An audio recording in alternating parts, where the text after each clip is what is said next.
In what NATO Secretary General calls a pivotal moment, US President Joe Biden has held his first meeting with the group's leaders. Tony Waterman reports from Brussels. The 2021 NATO summit was a first in more ways than one. The first time U.S. President Joe Biden attended the meeting of transatlantic allies. And the first time the group dedicated so much attention to China, singled out 10 times in the final communiqué, and the clearest sign yet of NATO's converging concerns over China's growing influence.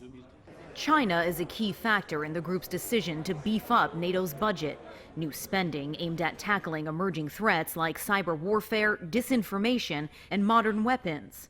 But despite the tough talk, NATO leaders say they want to maintain a constructive dialogue with Beijing where possible, including around arms control and climate change, which the alliance also recognizes as a threat in another first. One can't just negate China, but I also think we shouldn't overrate it. We just need to find the right balance. China is our rival in many questions, but also our partner in many aspects. The NATO summit comes hot on the heels of the G7 gathering over the weekend, where the leaders urged China to respect human rights. On Monday, Beijing hit back, saying the criticism was based on distorted facts and was a blatant interference in China's internal affairs. The only country talked about more than China was Russia, with relations at the lowest point since the Cold War. It was an opportunity to grab Biden's ear before he heads off for Geneva for talks with President Vladimir Putin on Wednesday. I'm going to make clear to President Putin that there are areas where we can cooperate if he chooses. And if he chooses not to cooperate and acts in a way that he has in the past relative to cybersecurity and some other activities, then we will respond. We'll respond in kind. This was President Biden's first NATO summit, and he showed up with the one thing allied leaders had been longing for: reassurance that the U.S. is fully committed to the alliance. He called it essential, a stark departure from former President Donald Trump, who questioned NATO's very existence. Transatlantic relations back on friendly ground, at least as long as Joe Biden sits in the White House. Tony Waterman, CGTN, NATO headquarters, Brussels. China has hit back at NATO for labeling it a systemic challenge. Beijing says it's committed to peace and is urging the alliance to stop creating geopolitical tensions. Gao Yiming has more. It's been 18 months since NATO leaders last met. This time, as the leadership tries to heal internal divisions, it has set China as a common target, accusing the country of posing a challenge to global security. China's mission to the European Union says NATO's attack on China shows a Cold War mentality and sabotages the country's commitment to peace. The mission highlighted China's defensive security policy, which is in sharp contrast with that of NATO. Beijing's defense budget for this year is around $200 billion, way lower than that of NATO. The military spending of the 30-member alliance is estimated to account for over half of the global total and more than 5 times that of China. And in terms of numbers, neither do Beijing's nuclear weapons come close to those of the alliance, whose nuclear warheads outnumber China's by around 20 times. Beijing has repeatedly said it would not be the first to use nuclear weapons at any time or under any circumstances, a rule and pledge first proposed and made by China back in 1964 when it gained nuclear capabilities. All these are presented by China as proof of its peaceful rise, as it urges the West to engage more in dialogue and cooperation and stop spurring geopolitical competition and rivalry. Gao Yiming, CGTN. Joe Biden also met his Turkish counterpart Recep Tayyip Erdogan on the sidelines of the NATO summit. The two NATO allies both gave a positive readout after their meeting. That's despite clashes in the past over issues including human rights, Syria, and the U.S. recognition of the killing of Armenians under the Ottoman Empire as genocide. Mihal Bardvid reports.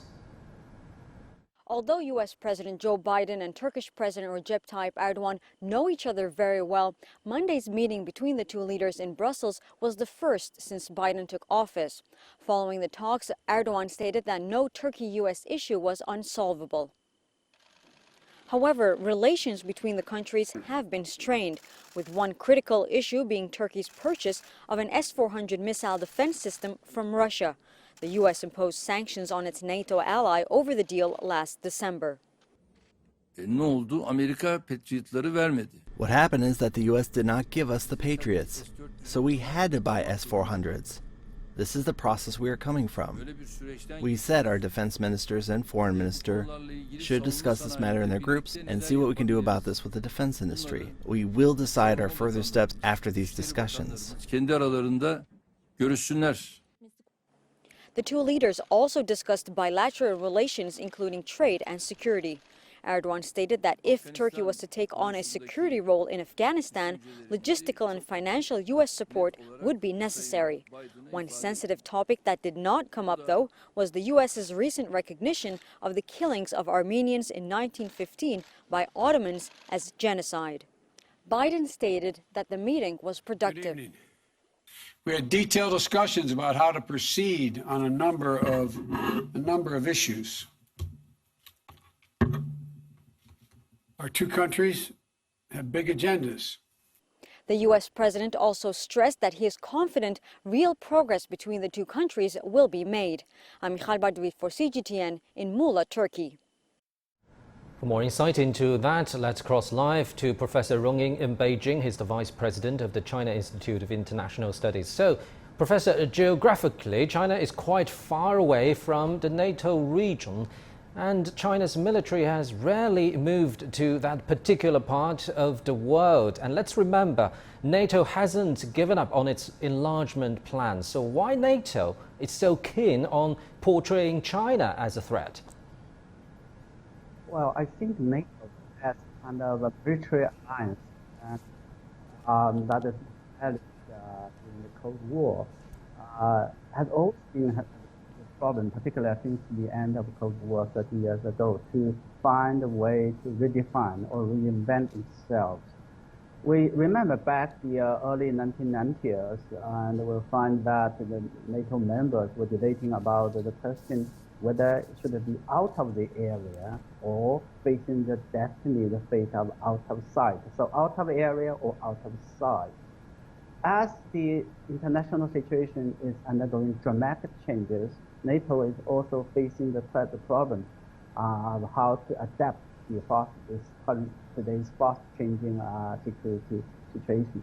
And as we can see that China and Russia can easily be a sort of excuse for NATO, a kind of organization that has been established during the Cold War for its relevance, and so to escape the fate of becoming obsolete or outdated, like President Trump said, and to become relevant, it always want to looking for challenges or excuse to do that, and this is very unfortunate. I think this is a misleading, as the Chinese government officials, the sponsor said, it is a misreading of China's policy, misreading of the international situation. It is, I think, going to be very counterproductive for NATO members and for the world at large. Professor, do you think NATO also has, quote, misreading of its internal situation? And let's take ties between the United States and Turkey, for example. They're both NATO allies and they're at odds on quite some fronts. What do you make of the internal division of NATO? Yeah, as you rightly said, that there are more divisions and then convergences among NATOs in terms of how to redefine its missions and how to upgrade its so-called strategic concept.